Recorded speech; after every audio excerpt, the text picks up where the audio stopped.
പുതിയൊരു വീഡിയോയിലേക്ക് എല്ലാവർക്കും സ്വാഗതം. ഒരു നൈറ്റി ചെയ്യാൻ വേണ്ടി ഞാൻ അതിൻ്റെ ഫ്രണ്ട് പോർഷൻ കട്ട് ചെയ്തെടുത്തിട്ടുണ്ട്. ഇതിൽ നല്ല ഭംഗിയുള്ള ഒരു നെക്ക് ഡിസൈൻ ചെയ്യുന്നതാണ് ഞാൻ ഇന്ന് കാണിക്കുന്നത്. നെക്ക് ഡിസൈൻ ചെയ്യാൻ വേണ്ടിയിട്ട് ഞാൻ ഇതുപോലെ 2 പീസ് ക്ലോത്തും കൂടി എടുത്തിട്ടുണ്ട്. ഇതിൻ്റെ വിഡ്ത്ത് വരുന്നത് 17 ഇഞ്ചും അതുപോലെ ലെങ്ത്ത് വരുന്നത് 12 ഇഞ്ചും ആണ്. ഇനി നമുക്കിത് രണ്ടായി മടക്കിയിട്ട് ഇതിൽ മെഷർമെൻറ്റ്സ് മാർക്ക് ചെയ്യാം. അപ്പോൾ ആദ്യം ഞാൻ നെക്ക് വിഡ്ത്താണ് മാർക്ക് ചെയ്യുന്നത്. നെക്ക് വിഡ്ത്ത് എനിക്ക് 4 ഇഞ്ചാണ് വേണ്ടത്. അപ്പോൾ ഞാൻ 3.5 ഇഞ്ച് മാർക്ക് ചെയ്യുന്നുണ്ട്. സ്റ്റിച്ച് ചെയ്ത് കഴിയുമ്പോൾ അത് 4 ഇഞ്ചാവും. താഴത്തോട്ടേക്ക് നെക്ക് ഡെപ്ത്ത് 6.5 ഇഞ്ചും മാർക്ക് ചെയ്യുന്നുണ്ട്. ഇനി നമുക്കിത് വീഡിയോയിൽ കാണുന്ന പോലെ ഒന്ന് ഈ പോയിൻറ്റ്സ് എല്ലാം ഒന്ന് യോജിപ്പിച്ചെടുക്കുക. അതിനുശേഷം ഈ ലൈനിൻ്റെ മേലെ നമുക്ക് മുകളിൽ നിന്ന് താഴത്തോട്ടേക്ക് 4 ഇഞ്ച് മാർക്ക് ചെയ്യുക. എന്നിട്ട് ഞാൻ ഈ വീഡിയോയിൽ കാണിക്കുന്ന രീതിയിൽ ഈ 2 പോയിൻറ്റ്സും കൂടി ഇതുപോലെ ഒന്ന് യോജിപ്പിച്ചെടുക്കുക. അതിനുശേഷം നമുക്ക് ഈ പോയിൻറ്റിൽ നിന്ന് റൈറ്റിലോട്ടേക്ക് ഒരു 4 ഇഞ്ച് മാർക്ക് ചെയ്യുക. അതുപോലെ താഴത്തോട്ടേക്കും നമുക്ക് ഈ പോയിൻറ്റിൽ നിന്ന് താഴത്തോട്ടും ഒരു 4 ഇഞ്ച് മാർക്ക് ചെയ്യുക. എന്നിട്ട് ഞാൻ ഈ വീഡിയോയിൽ കാണിക്കുന്ന രീതിയിൽ ഒന്ന് നമുക്ക് വരച്ചെടുക്കാം.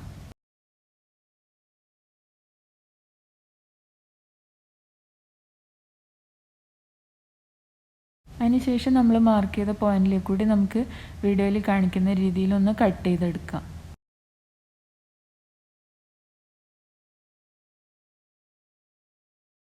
കട്ട് ചെയ്ത് കഴിയുമ്പോൾ നമുക്ക് ഇതുപോലത്തെ 2 പീസ് കിട്ടും.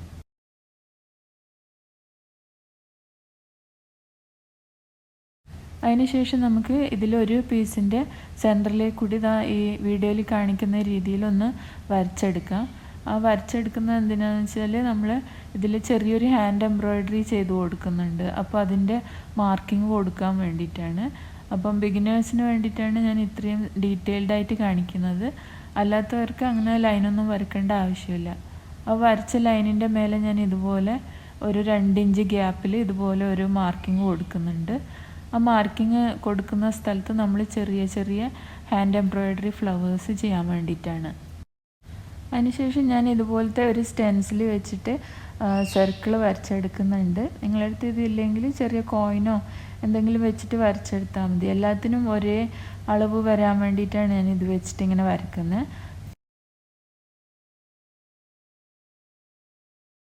അപ്പോൾ ഞാൻ ആ പോയിന്റിലെല്ലാം ഇതുപോലെ ചെറിയ സർക്കിൾ വരച്ചെടുത്തിട്ടുണ്ട്. ഇനി ഞാൻ ഈ എംബ്രോയ്ഡറി ത്രെഡ് വെച്ചിട്ട് ചെറിയ ചെറിയ ലേസി ഡേസി ഫ്ലവറാണ് ചെയ്ത് കൊടുക്കുന്നത്.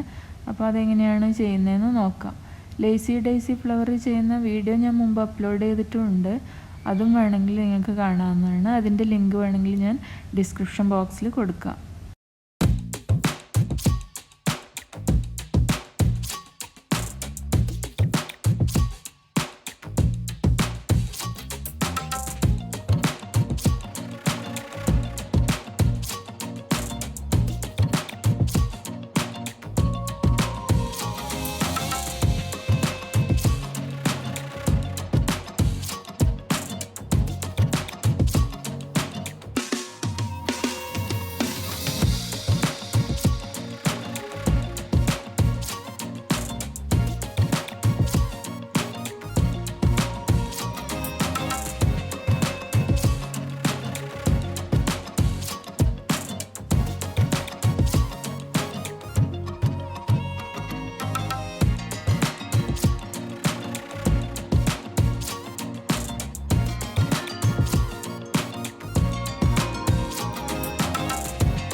അപ്പോൾ ഇതേപോലെ ഞാൻ ഈ മാർക്ക് ചെയ്ത പോയിന്റിലെല്ലാം ഇതുപോലത്തെ ഫ്ലവേഴ്സ് എംബ്രോയ്ഡറി ചെയ്തെടുത്തിട്ടുണ്ട്. അതിനുശേഷം നമുക്ക് ഈ രണ്ടാമത്തെ പീസിൻ്റെ നല്ല വശം നമ്മൾ എംബ്രോയ്ഡറി ചെയ്ത ആ ഭാഗത്തേക്ക് ഇതുപോലെ ഫേസ് ടു ഫേസായി വെച്ചിട്ട് ഞാൻ ഈ കാണിക്കുന്ന മാർക്കിങ്ങിൽ കൂടി ഒന്ന് സ്റ്റിച്ച് ചെയ്തെടുക്കണം. അപ്പോൾ ബിഗിനേഴ്സിലാണെങ്കിൽ ഇതുപോലെ ലൈൻ വരച്ചിട്ട് ആ ലൈനിൻ്റെ മേലെ സ്റ്റിച്ച് ചെയ്തെടുത്താൽ നല്ല നീറ്റായിട്ട് തന്നെ കിട്ടും. അപ്പോൾ ഞാൻ ആ ലൈനിൻ്റെ മേലെ കൂടി സ്റ്റിച്ച് ചെയ്തെടുത്തിട്ടുണ്ട്. ഇനി നമുക്ക് ഇത് ഒന്ന് തിരിച്ചിടാം. തിരിച്ചിടുന്നതിന് മുമ്പായിട്ട് നമ്മൾ ആ സ്റ്റിച്ചിലൊന്നും തട്ടാതെ ഇതുപോലെ ചെറിയ കട്ട് കൊടുത്തു കഴിഞ്ഞാൽ നമുക്ക് നല്ല നീറ്റായിട്ട് തിരിച്ചിടാൻ പറ്റും.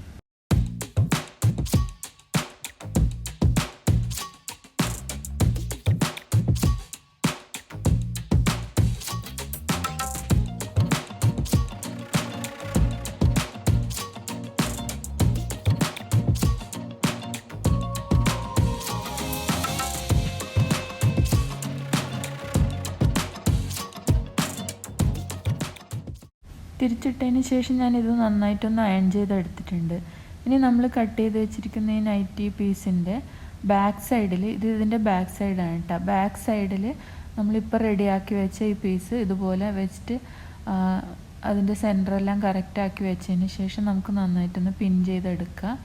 എംബ്രോയ്ഡറി ചെയ്ത ഭാഗം ഈ നൈറ്റി പീസിൻ്റെ ബാക്ക് സൈഡിൽ ഫേസ് ടു ഫേസ് ആയിട്ട് വരുന്ന രീതിയിലാണ് വെക്കേണ്ടത്. അതിന് ശേഷം ഇതുപോലെ പിൻ ചെയ്തെടുക്കാം നമുക്ക്. എന്നിട്ട് ഞാൻ കാണിക്കുന്ന മാർക്കിങ്ങിൽ കൂടി നമുക്ക് സ്റ്റിച്ച് ചെയ്തെടുക്കണം. ബിഗിനേഴ്സൊക്കെ ആണെങ്കിൽ അവിടെയും നമുക്കിത് ഇതുപോലെ ആദ്യം ഒരു ലൈൻ വരയ്ക്കാം, എന്നിട്ട് അതിന് ശേഷം അതിൻ്റെ മേലെ കൂടെ സ്റ്റിച്ച് ചെയ്യാം. അപ്പോൾ ഞാൻ അതുപോലെ സ്റ്റിച്ച് ചെയ്തെടുത്തിട്ടുണ്ട്. ഇനി നമുക്ക് ആ ഭാഗത്തുനിന്ന് ഒന്ന് കട്ട് ചെയ്ത് മാറ്റാം. കട്ട് ചെയ്യുമ്പോഴും പ്രത്യേകം ശ്രദ്ധിക്കണം, നമ്മളിപ്പം ഇട്ട് കൊടുത്ത സ്റ്റിച്ചിലൊന്നും തട്ടാതെ വേണം കട്ട് ചെയ്യാൻ.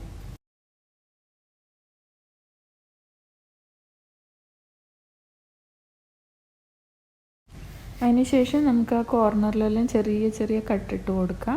അപ്പോൾ നമുക്കിത് ഈസി ആയിട്ട് തിരിച്ചിടാൻ പറ്റും. അപ്പോൾ നമ്മൾ ഇതുപോലെ കട്ട് ചെയ്തതിന് ശേഷം നമുക്കിത് ഫ്രണ്ടിലോട്ടേക്ക് തിരിച്ചിടാം. ഫ്രണ്ടിലോട്ട് തിരിച്ചിട്ട് കഴിയുമ്പോൾ ഇതുപോലെ ഉണ്ടാവും. അത് നന്നായിട്ട് കറക്റ്റാക്കി വെച്ചതിന് ശേഷം നമുക്ക് നന്നായിട്ടൊന്ന് അയൺ ചെയ്തെടുക്കാം. ഞാനിത് നന്നായിട്ടൊന്ന് അയൺ ചെയ്തെടുത്തിട്ടുണ്ട്. ഇനി ഞാൻ ഈ കാണിക്കുന്ന മാർക്കിങ്ങിൽ കൂടി നമുക്ക് ഒരു സ്റ്റിച്ച് കൊടുക്കാം. അപ്പോൾ ഇത് ആ മാർക്കിങ്ങിൽ കൂടി ഞാൻ സ്റ്റിച്ച് ചെയ്തെടുത്തു. ഇനി നമുക്ക് വേണമെങ്കിൽ ഇത് ഈ താഴത്തെ ഭാഗത്ത് ഇതുപോലത്തെ ലേസ് അറ്റാച്ച് ചെയ്ത് കൊടുക്കാം. ഇതുപോലെ വെച്ചിട്ട് നമുക്ക് അതിൻ്റെ ഡിസൈൻ വരുന്ന ഭാഗം കാണുന്ന രീതിയിൽ വെച്ചിട്ട് ഒന്ന് സ്റ്റിച്ച് ചെയ്തെടുക്കുക. അപ്പോൾ കുറച്ചും കൂടി നല്ല ഭംഗി ഉണ്ടാവും നെക്ക് ഡിസൈൻ കാണാൻ വേണ്ടിയിട്ട്. ഇനി നിങ്ങളുടെ അടുത്ത് ലേസൊന്നും ഇല്ലെങ്കിൽ അതില്ലാതെ ജസ്റ്റ് ആ ഭാഗം സ്റ്റിച്ച് ചെയ്ത് അറ്റാച്ച് ചെയ്തെടുത്താൽ മതി. അപ്പോൾ ഞാനിതുപോലെ ലേസും കൂടി അറ്റാച്ച് ചെയ്ത് കൊടുക്കുന്നുണ്ട്. അപ്പോൾ അത് ആ ലേസ് ഇതുപോലെ വെച്ചിട്ട് നമുക്ക് ആ ഭാഗത്തേക്കൂടെ ഒന്ന് സ്റ്റിച്ച് ചെയ്തെടുക്കാം. അപ്പോൾ ഞാനിത് ഈ ലേസും കൂടി അറ്റാച്ച് ചെയ്ത് കൊടുത്തിട്ടുണ്ട്. അപ്പം വീഡിയോ ഇഷ്ടമായിട്ടുണ്ടെങ്കിൽ എൻ്റെ ചാനൽ ലൈക്ക് ചെയ്യാനും കമൻറ്റ് ചെയ്യാനും സബ്സ്ക്രൈബ് ചെയ്യാനും മറക്കരുത്. എത്രയും പെട്ടെന്ന് തന്നെ നമുക്ക് വീണ്ടും കാണാം. അതുവരേക്കും ബൈ.